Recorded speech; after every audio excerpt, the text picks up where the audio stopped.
오늘은 제자의 삶이라는 제목으로 함께 말씀 나누려고 합니다. 갑작스럽게 이 미래에 벌어질 일들을 대비하기 위해서 기본적으로 이 몇 가지의 보험들은 다 가지고 계실 거라 생각을 합니다. 아주 기본적으로는 의료보험도 가지고 계실 거고, 자동차 보험도 있으실 거고, 또 생명보험도 있을 거고, 여하튼 여러 가지 보험을 가지고 계실 것 같아요. 이 보험은 매달 보험료를 내는 그 희생만 감수하면은 그 다음에 일어날 불안한 미래를 어느 정도 준비할 수 있는 든든함을 우리 마음 가운데 주기도 합니다. 자, 이렇게 비슷한 마음으로 교회를 그 보험 들듯이 다니시는 분들이 있습니다. 예수님을 믿기만 하면 구원을 주신다라고 하니까 보험 들듯이 보험처럼 가입만 하고 실효되지 않도록 적당하게 잘 유지하면 보험의 효력을 볼 수 있는 것처럼 교회를 등록을 하면, 그리고 예수님을 믿기만 하면 내세는 보장되어 있고, 보장된 내세가 어떻게 보면 실효되지 않도록 적당하게 일주일에 한 번, 두 번 정도 1시간, 2시간 시간 내어서 예배드리고, 그러면 실효되지 않는 보험을 가지고 있는 것 마냥 내세가 안정적이다라고 생각하시는 분들이 혹시나 있을지 모르겠습니다. 자, 이런 사람들이 가지고 믿고 의지하는 성경 구절이 하나 있는데요. 로마서 10장 10절에서 13절까지의 말씀입니다. 자, 같이 한번 읽어보도록 하겠습니다. 사람이 마음으로 믿어 의에 이르고 입으로 시인하여 구원에 이르느니라. 성경에 이르되 누구든지 그를 믿는 자는 부끄러움을 당하지 아니하리라 하니 유대인이나 헬라인이나 차별이 없으리라. 한 분이신 주께서 모든 사람의 주가 되사 그를 부르신 모든 사람에게 부요하시도다.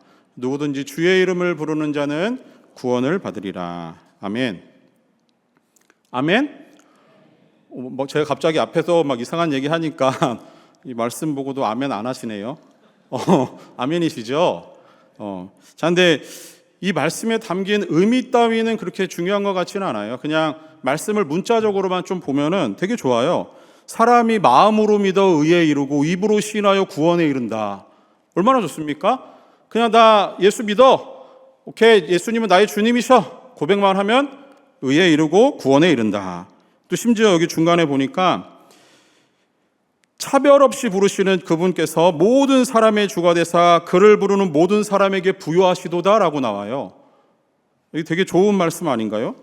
어떤 거냐면은 그를 부르는 모든 자에게 부요하신 그분께서 모든 사람에게 풍요롭게 아주 후하게 구원을 주실 만하다라는 거죠.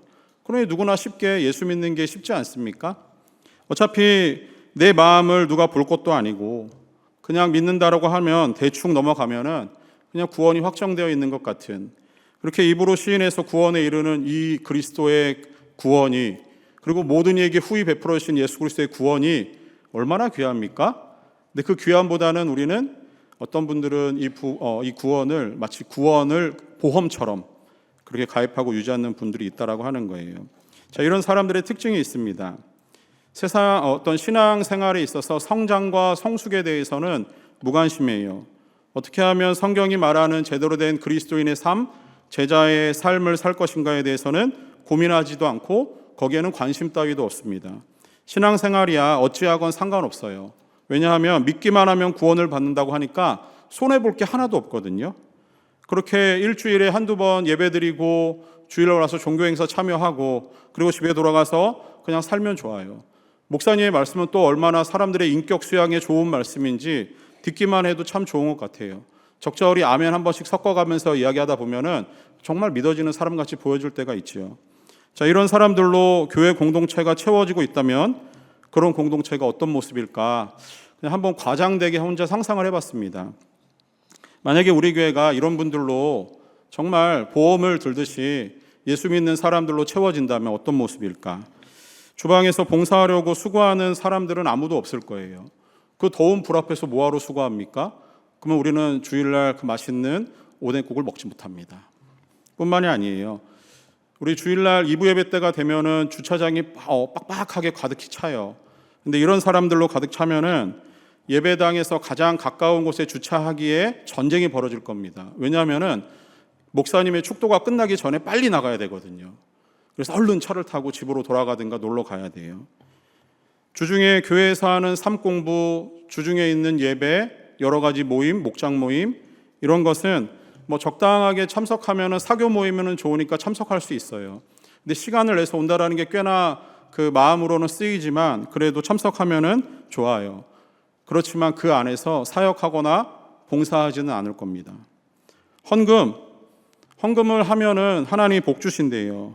그러니 적당하게 헌금하고 주식에 투자하듯이 내세에 투자한다라는 마음으로 그냥 누가 보지도 않으니 적당히 헌금하면은 그냥 눈치껏 행동하면 되는 거예요. 그러면서 집으로 돌아가서는 나는 내 삶에서 그래도 하나님을 향해서 적당한 나의 헌신을 과장되게 표현해서 큰 헌신으로 바꾸어서 사람들에게 자랑하기 바쁠 겁니다. 물론 말씀드린 대로 과장되게 표현한 이야기입니다. 그런데 정말 이런 사람들이 교회 공동체를 가득히 채운들 그 안에서 복음이 주는 그 생명력을 회복시키는 능력과 영혼을 살려내는 그 능력, 그게 나타나기는 하겠습니까? 영혼 구원의 뜨거운 헌신과 열정이 식어져 버려서 누구도 그 안에서 헌신하려고 하는 마음이 전혀 들지 않을 겁니다. 예수님이 피 흘려 사신 성도의 삶이 이러한 세속적인 신앙으로 물들게 되면은 그 속에서는 도대체 성도라고 하는 사람들이 예수님이 세상에 자랑할 만한 사람들은 하나도 없게 되는 이상한 꼴이 되고 말 겁니다. 이런 부류의 사람들이 많아지면 많아질수록 교회 공동체는 예수님이 하셨던 말씀처럼 소금이 그 맛을 잃으면 밖에 버려지고 사람들에게 밟힐 뿐이다라는 것처럼 그런 공동체는 세상의 사람들의 발에 밟히고 흔적도 없이 사라질 것은 자명한 사실입니다. 이런 사람들이 놓치고 있는 아주 중요한 한 가지가 있어요. 그것은 교회의 머리와 교회의 주인이 누구인지 그들은 잘 모르는 겁니다. 예수님이 얼마나 교회를 뜨겁게 사랑하시는지 그들은 알지 못해요. 그러니 그들 스스로 생각했을 때 교회 공동체는 내가 스스로 하고 싶은 대로 행동해도 된다라는 생각을 하는 거죠. 그런데 그렇지 않습니다. 교회의 주인은 예수님이시기 때문에 예수님은 교회에서 모든 성도들을 바라보시며 예수님의 통치권을 행사하고 계세요. 이 교회는 예수님이 핏값으로 세운 예수님의 공동체입니다. 세상의 그 어떤 것도 이 공동체를 얄팍한 술수와 속임으로 망칠 수가 없어요. 거짓된 믿음으로 그리스도의 공동체를 오염시키고 그 공동체를 파괴하는 것은 예수님이 지켜보고 계실 리가 없습니다. 오늘 본문의 말씀에서 베드로에게 보이는 예수님의 반응만 보더라도 예수님은 그 공동체를 그렇게 가볍게 세상에 내던져 주시는 그런 분이 아니시라는 걸 우리 확실히 깨닫게 합니다. 본문의 21절 말씀을 보시면은 이때로부터라고 하는 말씀으로 시작을 합니다.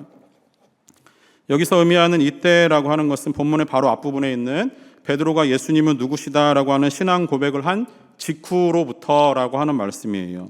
베드로의 신앙 고백 이후에 예수님은 십자가에서 죽으실 것과 3일 만에 다시 살아날 것에 대해서 이제야 비로소 제자들에게 말씀을 하셨습니다. 베드로의 신앙 고백이 16절에 나오는 대로 주는 그리스도시요 살아계신 하나님의 아들이십니다라는 믿음의 고백이었어요. 예수님은 온 인류를 위한 메시아이고 참 하나님이시라는 사실을 베드로의 입술을 통해서 예수님이 고백을 받으셨습니다. 이 베드로의 고백의 토대 위에 예수님은 나의 교회를 세우시겠다라고 선언을 하시는 거예요. 예수님은 베드로의 이 고백에 대해서 17절 말씀에서 이 고백을 할 수 있도록 깨우치시고 그의 영안의 눈을 열어서 계시하시는 분은 하나님이시라고 예수님은 분명히 말해요. 엄밀히 말해서 하나님께서 베드로와 그의 제자들에게 일반적인 사람들이 보는 예수님에 대한 시선을 뛰어넘어서 하나님의 입장에서 진정한 예수 그리스도의 정체성이 누구인지를 계시하시는 부분이라고 볼 수 있습니다. 그러면은 좀 정리해 보면은 이런 내용이에요. 일반적으로 사람들이 예수 그리스도를 믿으면 구원을 받는다라고 알고 있어요. 그러나 진짜 믿음으로 고백하는 구원에 이르는 그 고백은 단순히 사람의 의지나 사람의 지식으로 할 수 있는 고백이 아니라 오늘 베드로를 통해서 하시는 예수 그리스도의 말씀을 통해서 보니 하나님이 그 사람으로 하여금 믿음을 주시고 그 믿음을 통해서 그 사람의 의지나 그 사람의 지적인 능력이나 그 사람의 노력에 아무 국한됨 없이 예수님을 믿습니다라고 하는 그 고백을 하나님이 그 사람에게 넣어주셨다라고 하는 거예요. 고백을 하도록 하시는 분은 하나님이시라고 하는 거죠. 그래서 구원의 시작이 예수님을 믿습니다라고 하는 단순한 고백에서 시작이 되지만 실제로 이 고백은 아무나 할 수 있는 고백이 아니라는 겁니다. 이 고백은 아무런 생각 없이 보험에 가입하듯이 교회만 출석하고 입술로 주저리 떠든다고 되는 고백이 아니라는 거예요.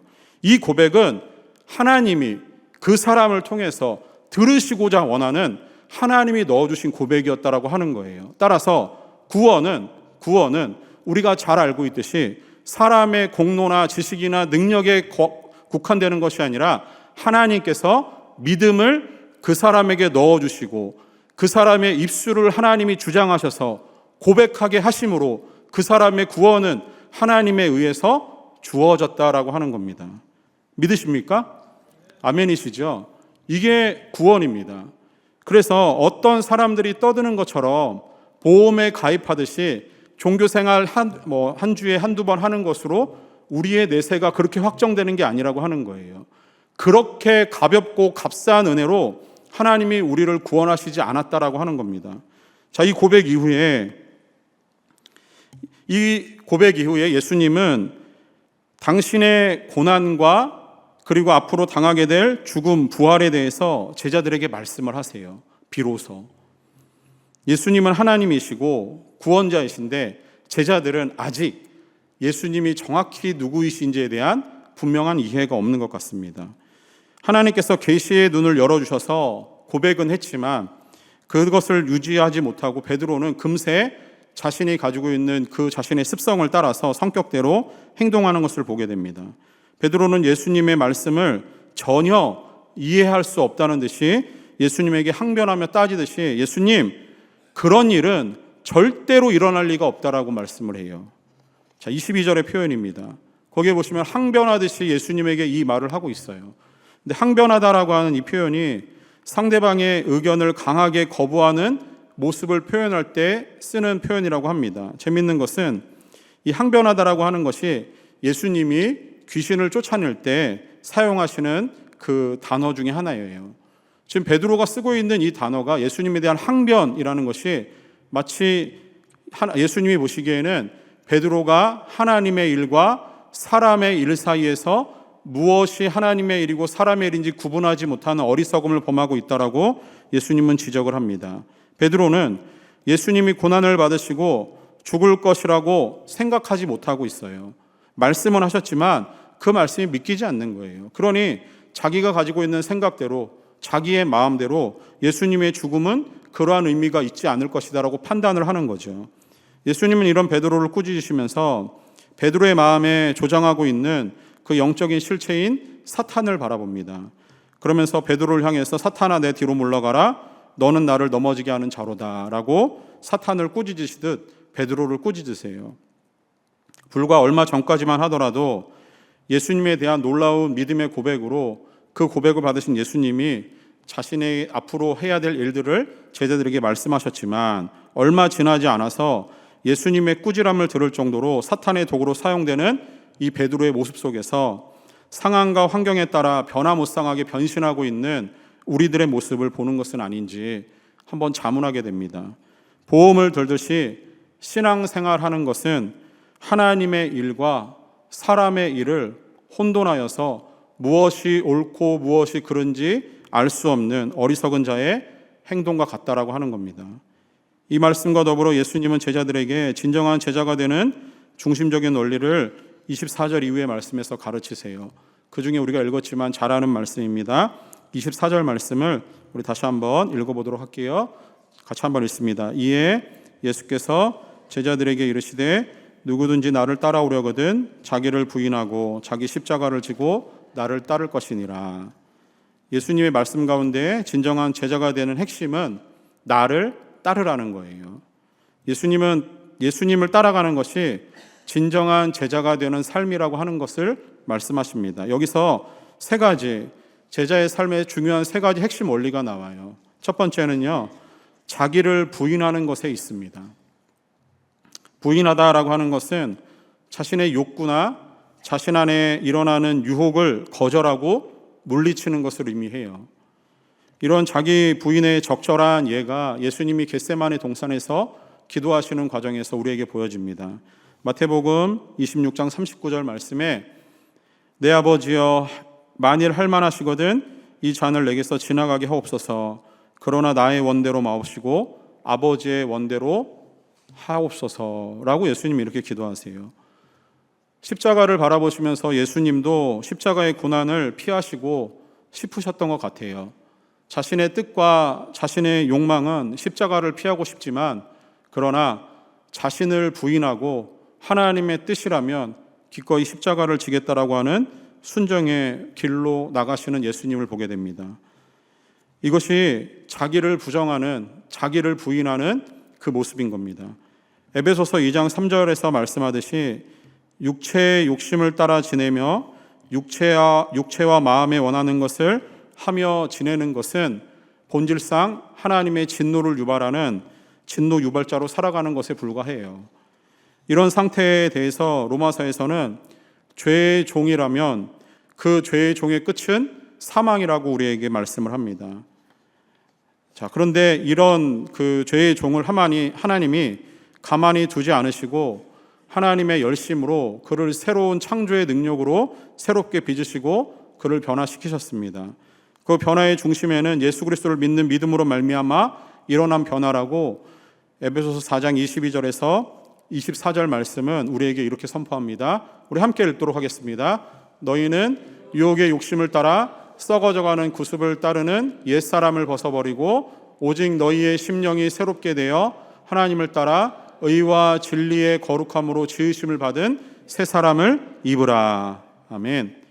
이것이 예수님을 믿는 사람들이 믿기 이전에 자신의 본능을 따라 살던 그 삶에서 벗어나서 하나님을 따라서 완전히 새로워진 피조물이 되었으니 하나님의 자녀로서의 본능을 따라서 그 욕구대로 살아가라고 하는 말씀이에요. 그러나 우리는 여전히 이 땅을 살아가면서 죄의 영향력 아래서 살아갑니다. 그래서 예수님은 우리에게 자기를 부인하고 예수님을 쫓으라고 말씀하시는 거예요. 예수님의 제자가 되려면 단호히 육체의 죄된 유혹을 끊어내고 거기에서 자신의 의지를 돌이켜서 예수님을 따라 나서는 삶이 필요하다고 하는 겁니다. 우리 믿음의 공동체 안에서 나랑 마음이 맞지 않는다고 해서 싫어하는 사람 있을 수 있어요. 당연히 있을 수 있어요. 그런데 내 욕심대로, 내 마음의 본심대로 그 사람 왕따시키고 그 사람 미워하고 그 사람을 공동체에서 거절하고 싶은 건 우리의 본심이고 우리의 마음인 거예요. 성도라면 그 마음의 본성이 생길 때 자기를 부인하는 태도가 제자의 삶이라고 하는 겁니다. 자기를 부인하는 성도라면 그런 마음이 들어도 예수님 앞에 기도해 보는 거예요. 그 성도를 바라보는 미움의 마음이 어디서 시작되었는지, 예수님이라면 이 미움의 마음을 어떻게 해결할 것인지 기도하면서 물어보면서 내 본심이 아닌 예수님의 마음이 어떠실지를 물어보는 거예요. 그리고 내 본심이 아닌 나를 부정하고 예수님이 주시는 마음으로 그 미움의 지체를 바라보는 겁니다. 그리고 그를 향해서 품어줄 수 있는 그런 진심 있는 성도로 살아가기를 소망합니다.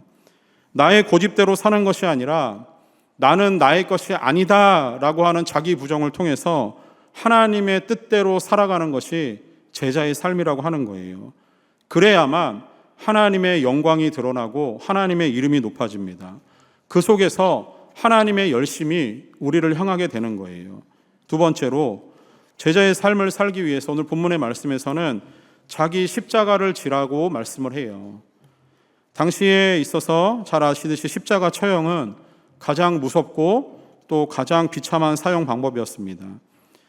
십자가를 지기 전에는 사람들의 비난과 사람들의 조롱, 그리고 거기에는 엄청난 고문과 매질이 이어집니다. 십자가에 달렸을 때는 치욕스럽게 완전히 벌거벗겨지는 상태로 십자가에 매달려요. 아무것도 가리지 않은 수치심을 당하게 됩니다. 그렇게 처참한 모습으로 죽음을 당해야만 십자가에서 내려올 수 있었던 거예요. 그 죽음이야말로 끝이 있는, 결말이 있는 그 죽음은 바로 십자가의 죽음이었다라고 하는 겁니다. 그 무섭고 비참한 십자가를 지고 따라가는 것이 제자의 길이라는 거예요. 예수님은 십자가를 위해서 고난을 참으시고 끝까지 순종하셨습니다. 십자가를 진다라고 하는 것은 바로 제자로 살아가는 삶에 찾아오는 여러 가지 고난, 그 고난을 끝까지 참고 순종함에 있습니다. 그런데 중요한 것은 자기의 십자가는 자기가 지고 가는 거예요. 누군가에게 떠넘길 수도 없고 맡길 수도 없습니다. 다시 얘기해서 자기를 부인하고 그리스도의 십자가를 따라가는 삶이라는 것은 자기를 부인하는 것이 소극적인 제자의 삶이라고 한다면 자기 십자가를 지는 것은 적극적인 행동입니다. 하나님의 뜻을 이루기 위해서 성도답게 자신의 삶의 책임감을 가지고 그 삶을 끝까지 살아내는 것, 그것이 제자의 삶이에요. 세상의 시선과 비난과 세상에 주는 고통을 뒤로하고 묵묵히 견디고 고통 가운데서도 인내하며 끝까지 순종의 길을 걸어가는 게 제자의 삶이라고 하는 겁니다. 예수님의 제자답게 세상에서 고통과 희생이 따라오더라도 끝까지 하나님의 뜻이라고 한다면 그 길을 갈 수 있는 그 사명을 감당하는 것이 제자의 삶이라고 하는 거예요. 사랑하는 성도 여러분, 예수님을 제대로 믿으면 사탄이, 마귀가 가만히 두지 않아요.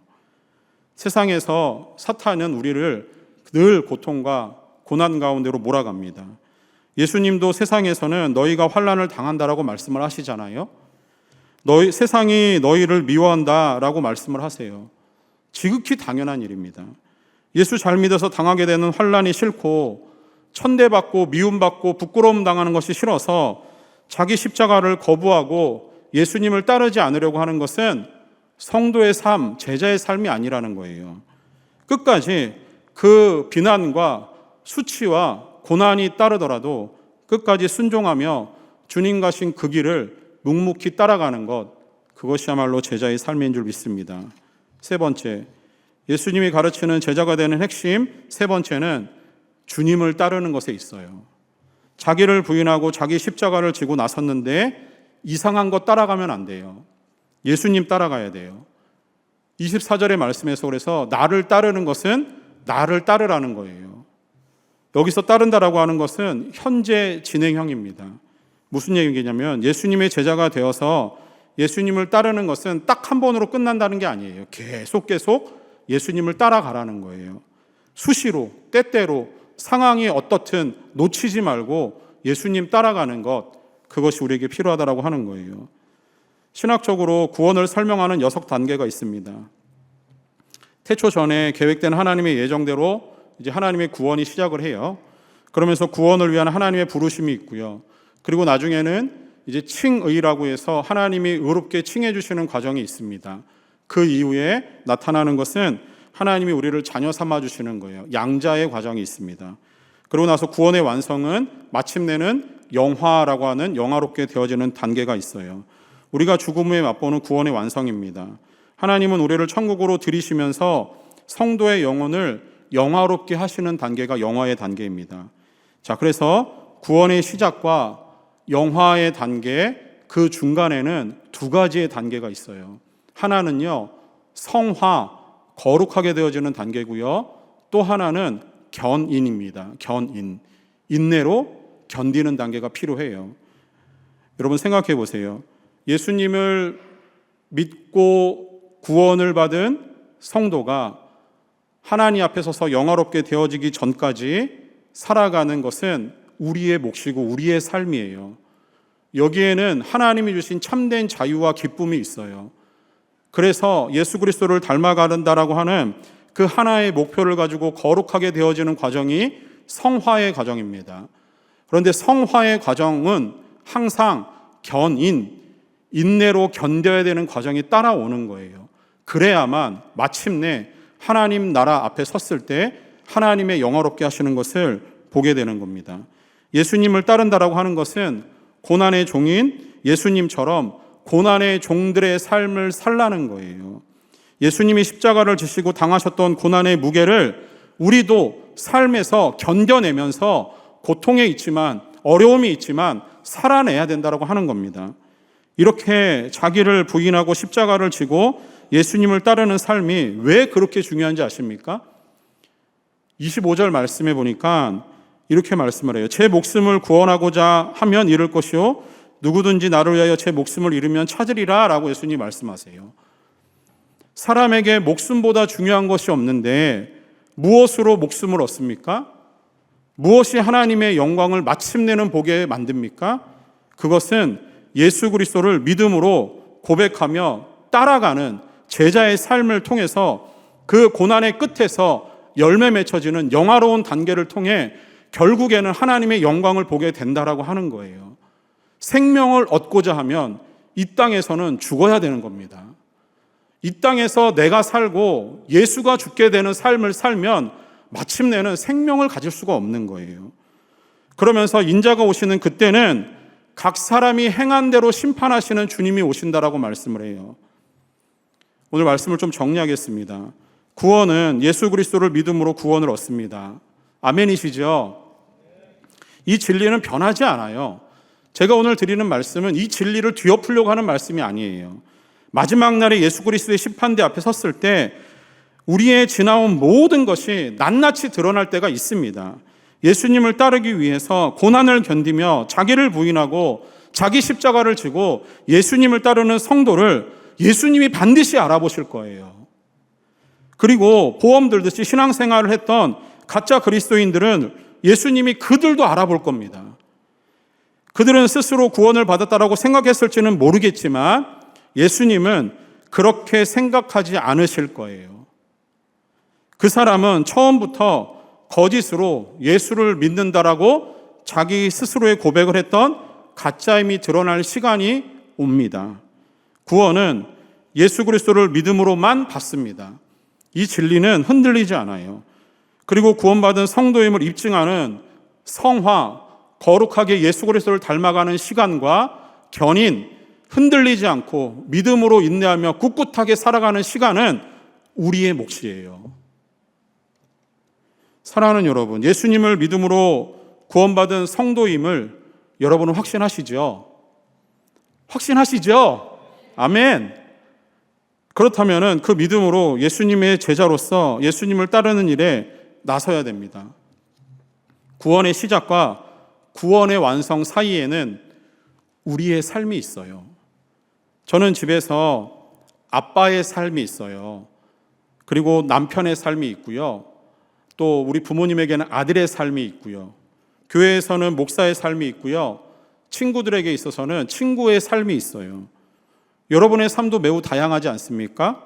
엄마의 삶, 아내의 삶, 자녀의 삶, 부모의 삶, 직장에 가면은 직장의 어떤 상사의 삶, 그 밑에서 일하는 직원의 삶, 매우 다양할 거예요. 자, 이런 우리의 모든 삶을 감싸고 아우르는 가장 중요한 삶은 제자의 삶입니다. 목사로서 제자의 삶을 살아야 되는 거죠. 아빠로서 제자의 삶을 살아야 돼요. 엄마이기에 제자의 삶을 살아야 되는 겁니다. 그렇게 우리의 정체성과 믿음의 방향은 제자의 삶에 놓여 있는 거예요. 바라기는 주님 앞에 서는 그날까지 예수님의 제자로서 자기를 부인하고 자기 십자가를 지고 끝까지 예수님을 따라갈 수 있는 그런 제자의 삶이 우리 성도님들의 삶이 될 수 있기를 소원합니다. 그 삶이 싫다고 그 삶을 게으르게 살거나 그 삶이 너무 부담스러워서 그 삶을 멀리하고 산다면 우리는 어쩌면 우리 주님 다시 오시는 그 기쁨의 잔치에 우리는 슬픔과 아픔으로 그 잔치를 바라보게 될지 모르겠습니다. 사랑하는 여러분, 잠깐 보이는 것에 주목하면서 그렇게 살아가는 사람들이 아니라 우리는 보이지 않는 영원함을 위해서 이 땅 가운데서 주어진 고난을 감당하고 예수 그리스도를 따라가기에 부단히 애쓰고 노력하는 성도 되기를 소망합니다. 보이지 않는 영원의 시간이 우리를 향해 다가오고 있습니다. 그 시간을 준비하시는 성도라고 한다면 진정한 예수의 제자로 이 땅을 살아가시면서 우리에게 주어져 있는 하나님의 자녀로서의 삶을 아름답게 살아내는 그런 성도의 삶이 우리 모든 성도님들의 삶이 될 수 있기를 주님의 이름으로 축원합니다. 기도하겠습니다. 하나님 아버지, 우리에게 믿음을 주시고 그 믿음으로 살아가게 하심을 감사합니다. 사탄의 끊임없는 영적인 공격과 유혹 앞에서도 예수 따르기를 멈추지 않고 인내로써 주님을 바라보며 아름답게 달려가는 그 예수의 제자들 되기를 소원합니다. 나의 이름을 불러주시고 하나님의 자녀 삼아주시고 제자의 삶을 살아갈 때 주님 우리 가운데 성령으로 충만하게 인도하여 주셔서 하나님의 능력이 우리의 능력이 되어 힘입어 살아가게 하여 주시고 그리스도의 아름다운 인격을 담게 하여 주시고 이 땅의 끝에서 온전히 주님을 기쁨으로 맞이할 수 있는 그날까지 지치지 않고 달려갈 수 있는 힘과 용기를 우리에게 허락하여 주시옵소서. 주님 오심을 기대하며 우리의 모든 삶을 늘 하나님께 맞추고 살아갈 수 있는 제자의 삶이 될 수 있도록 은혜를 베풀어 주시옵소서. 예수님의 이름으로 기도합니다. 아멘.